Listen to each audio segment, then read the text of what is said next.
बात करने वाले हैं मैथ की स्ट्रेटेजी के बारे में कि किस तरह से हमें मैथ क्लास 10th में पढ़ना है, क्या क्या हमें मुश्किलें आएंगी क्लास 10th की मैथ्स में और उसे किस तरह से कवर करना है ताकि हमारे 95 प्लस मार्क्स आ जाए। ठीक है, तो वो सारा कुछ हम इसी वीडियो में डिस्कस करेंगे, तो एंड तक बने रहना। अब हम बढ़ते एक बहुत इम्पॉर्टेंट पॉइंट पर, जो कि बहुत बच्चों को डाउट रहता है कि रिसोर्सेज कौन सी फॉलो करनी है, क्योंकि कुछ लोग आपको ये बोलेंगे कि एनसीईआरटी भी कर लो, एनसीईआरटी एग्जाम्पलर भी कर लो, ओसवाल भी कर लो, आरएस आरडी ये भी कर लो। ठीक है, लेकिन कुछ लोग आपको ये भी बोल रहे होंगे कि सिर्फ एनसीईआरटी कर लो इनफ है। तो जब तुम उस साइड हो कैमरे के, तो तुम्हें सिर्फ मैथ नहीं पढ़नी, तुम्हें और भी सब्जेक्ट पढ़ने हैं। तो इतनी सारी बुक्स करना तुम्हारे लिए पॉसिबल नहीं है, और सिर्फ एनसीईआरटी करके जाओगे तो अच्छे नंबर नहीं आ पाएंगे। ठीक है, वो जो 95 98 तुम सोच रहे हो। तो इसके लिए तुम्हें क्या रिसोर्सेज फॉलो करनी है वो ध्यान से सुनो। एनसीईआरटी करनी है, तुम्हें प्रीवियस ईयर क्वेश्चन करने हैं, तुम्हें आरडी और आरएस किसी एक के जो डिफिकल्ट चैप्टर होगा उसमें से किसी एक बुक को उठाना है और उसके क्वेश्चन सॉल्व करने हैं, और तुम्हें एंड में सैम्पल पेपर लगाने हैं। बस इसके ज़्यादा इधर उधर मत जाना। ठीक है, ये सारी चीज़ें कवर कर लो।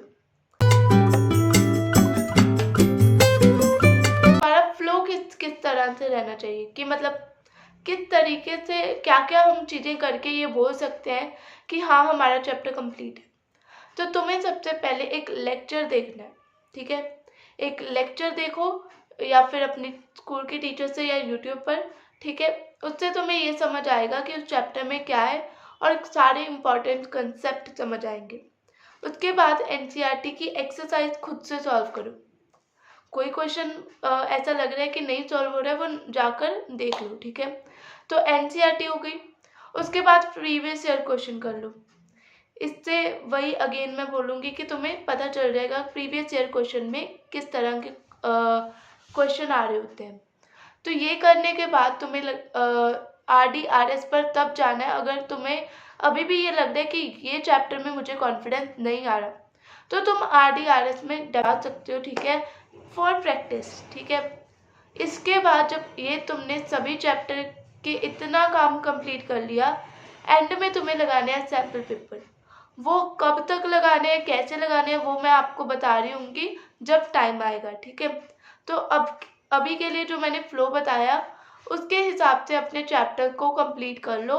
ठीक है, जितना जल्दी हो सकता है उतनी जल्दी। ठीक है, अब जब तुम्हारी ये चीज़ें कंप्लीट होगी ना, उसके बाद भी तुम्हें एक प्रॉब्लम फेस करने को मिलेगी कि हमें वो चैप्टर आज तो आता था, लेकिन जब हम 4-5 दिन बाद उसकी क्वेश्चन प्रैक्टिस कर रहे हैं तो हमसे सॉल्व नहीं हो रही। तो इसका क्या सॉल्यूशन है, एक चैप्टर जैसा मैंने फ्लो बताया वैसे तुमने कर लिया, उसके बाद उसका एक टेस्ट जरूर लो कि मुझे ये चैप्टर प्रिपेयर हो भी गया या फिर नहीं। उसमें से जो क्वेश्चन तुमसे नहीं हुआ, उसमें देखो तुमसे वो क्वेश्चन क्यों नहीं हुआ। क्या तुमने कोई कैलकुलेशन मिस्टेक किया है, क्या तुम्हें कोई कंसेप्ट ऐसे उसमें जो तुम्हें समझ नहीं आया होगा, तो वो चीज़ें देखो। उसके बाद बिना देखे उसको खुद से सॉल्व करके देखो। जब तुम ये करोगे ना, तो तुम्हें पता चलेगा कि हाँ अब थोड़ा थोड़ा तुम्हें कॉन्फिडेंस मिलता जाएगा। और टेस्ट रेगुलर लेते रहना अपने जिस चैप्टर को तुम कंप्लीट करते जा रहे हो, ताकि वो लॉन्ग टर्म तक तुम्हें याद रहे। नेक्स्ट हम बढ़ते हैं थर्ड पॉइंट पर, प्रैक्टिस मैथ डेली। मैथ को तुम्हें डेली प्रैक्टिस करना पड़ेगा। ठीक है, ये बहुत ज़रूरी है।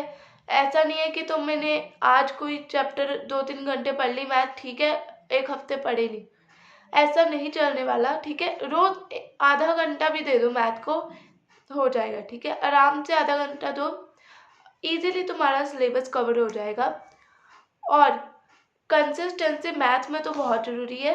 ये ना तुम्हारे लिए डिफ़िकल्ट भी होगा, क्योंकि तुम बोलोगे कि हम रोज़ प्रैक्टिस मैथ क्यों कर रहे हैं। ठीक है, क्योंकि रिजल्ट तुम्हारा 1 साल बाद आएगा, तुम्हें इंस्टेंट रिजल्ट इससे नहीं मिलने वाला है ना।